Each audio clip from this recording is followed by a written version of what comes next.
सातारा जिल्ह्यातील राष्ट्रवादी काँग्रेस पक्ष आमच्या सोबत असून त्यांनी आम्हाला पाठिंबा जाहीर केलाय, अशी माहिती पालकमंत्री जयकुमार गोरे यांनी दिली। तर महायुती मजबूत आहे, चिंता करू नका, आमचे उमेदवार जिंकण्यासाठी जी व्यवस्था आवश्यक आहे ती आम्ही केली आहे, असंही गोरे म्हणाले। पाहूया। स्थापन करणार आहेत, ज्या पद्धतीने टीएमसीच्या खासदारांनी केलं त्याच धर्तीवरती ठाकरे गट स्वतंत्र गट स्थापन करत आहेत। खासदार 6 खासदार आहेत। काय एकंदरीत नवीन गटाला माझ्या शुभेच्छा आहेत, पण मला त्या संदर्भातली माहिती नाही। मला त्या संदर्भातली माहिती नाही, पण असा कुठला नवीन गट होत असेल तर त्या गटाचं आम्ही स्वागत करू आणि त्यांना शुभेच्छाही देऊ। पण ते सर्व जे खासदार आहेत ते शिंदे गटाच्या संपर्कात न राहता भाजपच्या संपर्कात असलेली देखील चर्चा आहे। कुठेतरी आगामी बिलाच्या अनुषंगाने म्हणजे जे डिनोटिफिकेशनचं बिल पडलं ते कुठेतरी पुन्हा एकदा आणण्यासाठीची ही सगळी रचना आहे का? आता मी खूप छोटा कार्यकर्ता आहे, जिल्हा लेवलचा आहे। राष्ट्रीय पातळीवर काय घडामोडी राजकीय चालतात याची मला कल्पना नाही, परंतु एक मी सांगेन की ज्या विरोधकांनी नारी बंधन विधेयकाला विरोध केला, आमच्या या देशातल्या महिला भगिनींचा अवमान केला, त्यांना त्याचं उत्तर मिळेल। आणि मोदीजींनी संकल्प केलेला आहे की नारी बंधन विधेयक कुठल्याही परिस्थितीत मंजूर करण्याचा संकल्प मोदीजींनी केलेला आहे। त्यामुळे जे घटक नारी बंधन बिल मंजूर होणे यासाठी प्रयत्न करत होते त्या पक्षामध्ये प्रचंड मोठा असंतोष आहे, हे आपण सगळेजण पाहताय। त्यामुळे भविष्यामध्ये ते बिल मंजूर होईल आणि या महिला भगिनींना न्याय मिळेल। ज्या विद्यार्थ्याचा गृहपाठ झाला असतो तो रिलॅक्स असतो, विधान परिषदेला काय सिच्युएशन आहे? मला सांगतो, मेरिटचा विद्यार्थी कधीही पुस्तक बाजूला ठेवत नाही। मेरिटचा विद्यार्थी पुस्तक घेऊन अभ्यास करतच राहतो। त्यामुळे तुम्ही जे म्हणला ना पळापळ कशाला करताय, आता जर तू पास होतोय तर कशाला पुस्तक हातात घेतोय असं म्हणून चालेल का? त्यामुळं मेरिटचा विद्यार्थी सातत्याने अभ्यास करतो आणि ही शाळा आहे, मग ही राजकीय असेल किंवा कुठलीही शाळा असेल, ह्या शाळेतला अभ्यास कधीही संपत नाही, या शाळेचं काम कधीही संपत नाही। जोपर्यंत आपण ह्या शाळेत असतो तोपर्यंत काम करायला लागतं, त्यामुळे आम्ही काम करतोय। काल अभिजित गितकेंना मारहाण झाली राजस्थानमध्ये, कितपत योग्य आहे अशा पद्धतीने? बिलकुल त्या गोष्टीचं आम्ही समर्थन करणार नाही। अशा पद्धतीच्या घटना होऊ नयेत हीच आमची अपेक्षा आहे। का झालं काय नाही झालं याच्या खोलात मी जाणार नाही, परंतु आत्मपरीक्षण सगळ्यांनी करणं गरजेचं आहे। काही मर्यादा सगळ्यांनी पाळणं गरजेचं आहे आणि लोकशाहीमध्ये या मर्यादा पाळल्या पाहिजे। भाजपकडे बहुमत असताना देखील भाजप व्हीप काढते सर्व मतदारांना, कुठेतरी भाजपची काय कारण? मला एक कळतच नाही तुमचं। व्हीप काढणं ही नॉर्मल प्रक्रिया, जसं तुमचा पगार होणं नॉर्मल प्रक्रिया आहे तसं व्हीप काढणं ही एक नॉर्मल प्रक्रिया आहे। पक्षाच्या व्यवस्थेमधला हा विषय आहे की पक्षानं दिलेल्या उमेदवाराला मतदान करावं, ही सूचना देण्यासाठी काढलेला व्हीप आहे आणि तो व्हीप नेहमी निघत असतो, याच्यामध्ये वेगळं कुठलंही कारण नाही। क्रॉस वोटिंगचा विषय घाबरत, भाजप कुणाला घाबरत नाही, कोण कुणाला घाबरतं हे तुम्हीच मला सातत्यानं सांगता। त्यामुळं भारतीय जनता पक्षाचे उमेदवार मतदार इंटॅक्ट आहेत, आम्ही सगळेजण एकत्र आहोत। भारतीय जनता पक्षाचं मतदान जेवढं असेल त्याच्यापेक्षा 200 अधिक मतं घेऊन आम्ही निवडून येऊ, अजिबात चिंता करू नका। एवढं कॉन्फिडन्स तुमच्याकडे भाजप आणि महायुतीकडे आहे तरी विरोधक म्हणजे तुमची एवढी धावपळ का चालली आहे असं विरोधक करते? कशी धावपळ आहे? सगळीकडे गाठी विरोधक घरी झोपतात म्हणूनच आज घरी बसायची वेळ आलेली आहे।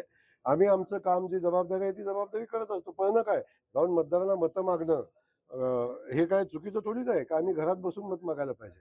त्यामुळे आमची प्रक्रिया पळापळीची बिलकुल नाही। मी अगदी व्यवस्थित, माझा मुक्काम शांततेत आहे, माझं जेवण खाणं शांततेत आहे। राष्ट्रवादी अजित पवार गट जे आहे ते आपल्यापासून थोडीशी फारकत घेतल्याचं चित्र पाहायला मिळत आहे। ते म्हणतात की येऊ नको तर कुठल्या गाडीत बसू असं शंभूराज देसाई म्हणतात आणि मतदानाबाबत आणि त्यांनी जाहीर केली नाही भूमिका त्यांची। पक्षानं अधिकृत भूमिका, आमच्या राज्याच्या प्रतिनिधीनं, प्रवक्त्यानं आमची अधिकृत भूमिका जाहीर केलेली आहे। सातारा जिल्ह्यामधला राष्ट्रवादी काँग्रेस पक्ष आमच्यासोबत आहे, त्यांनी आम्हाला पाठिंबा जाहीर केलेला आहे। मकरंद आबांनी तसं जाहीरही केलेलं आहे। तसा राष्ट्रवादी पक्षानं व्हीपही काढलेला आहे की महायुतीच्या उमेदवार धैर्यशील कदम यांना मतदान करण्यासंदर्भातला आदेश काढलेला आहे। शिवसेनेचा निर्णय आज उद्यापर्यंत होणं अपेक्षित आहे, तोही निर्णय होईल। त्यामुळे महायुती मजबूत आहे, अजिबात चिंता करू नका। महायुती मजबूत आहेच आहे, परंतु भारतीय जनता पक्षाचा उमेदवार जिंकला पाहिजे म्हणून जी व्यवस्था करायला लागते ती सगळी व्यवस्था झालेली आहे। भारतीय जनता पक्षाचा उमेदवार धैर्यशील कदम आणि भारतीय जनता पक्षाचे उमेदवार आमचे राजाभाऊ राऊत हे खूप मोठ्या फरकाने निवडून येतील, याच्यामध्ये चिंता करण्याचं बिलकुल कारण नाही। याच्यामुळे शोध पत्रिका राबवण्याची आवश्यकता भासणार नाही. या सगळ्या गोष्टी आपल्याला लवकरच समोर येतील. शिवसेनेशिवाय हे निवडून येईल का सीट आपली सातारा? शिवसेनेचे शिवाय ही सातारा- एक समजून घ्या, शिवसेना आणि आम्ही सोबत आहोत. शिवाय निवडून येईल का नाही हे शिवाय हा नंतरचा विषय आहे, जर तरचा विषय आहे. आम्ही सोबतच आहोत ना. त्यामुळं शिवाय एक लक्षात घ्या, निवडणूक उभा राहतो तेव्हा तो जिंकण्यासाठी, निवडणुकीत मध्ये उमेदवार उभा राहतो जिंकण्यासाठी उभा राहतो. आमच्या पार्टीने उमेदवार थोडी ना पडण्यासाठी उभा केलाय, जिंकण्यासाठी केलाय. तरी पण शंभूराज देसाईंची नाराजी सातत्याने पाहायला मिळते, कारण जिल्हा परिषद अध्यक्ष पदाच्या वेळेसचे झालेले मेतो, त्याचबरोबरीनं वेगवेगळ्या स्थानिक स्वराज्य संस्थांच्या निवडणुकांमध्ये झालेले निधीवरून सुद्धा नाराजी आहे. शंभूराज देसाईंची नाराजी दूर केली जाईल का? निधी देण्याचा अधिकार शंभूराजेंनाच आहे. ते निधीवरनं बिलकुल नाराज नाहीत. आमची महायुती म्हणून आम्ही सोबत आहोत. शिवसेना सुद्धा आमच्या सोबत राहील, राष्ट्रवादी आमच्या सोबत राहील. त्यासोबत मी आपल्याला सांगितल्याप्रमाणे दुसरी एक राष्ट्रवादी आहे ती आमच्या सोबत राहील. त्याच्यापुढे आणखीन सांगतो, काँग्रेस आहे, काँग्रेसही आमच्या सोबत राहील. त्याच्यापुढे आणखीन छोटे छोटे पक्ष आहेत, तेही आमच्या सोबत राहतील. त्यामुळे तुम्ही बिलकुल चिंता करू नका. निधीवरनं तुमच्याकडनं थोडं दुजाभाव होता असं शिवसेनेच्या नेत्यांनीच मेळाव्यात आरोप केलेले आहेत. ते खासदार सुद्धा आलते, धैर्यशील माने.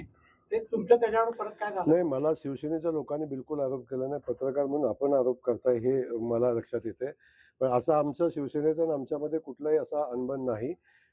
शिवसेना पक्षाला अपेक्षित असणारा निधी त्याच्यात 4 पट निधी मी दिलेला आहे.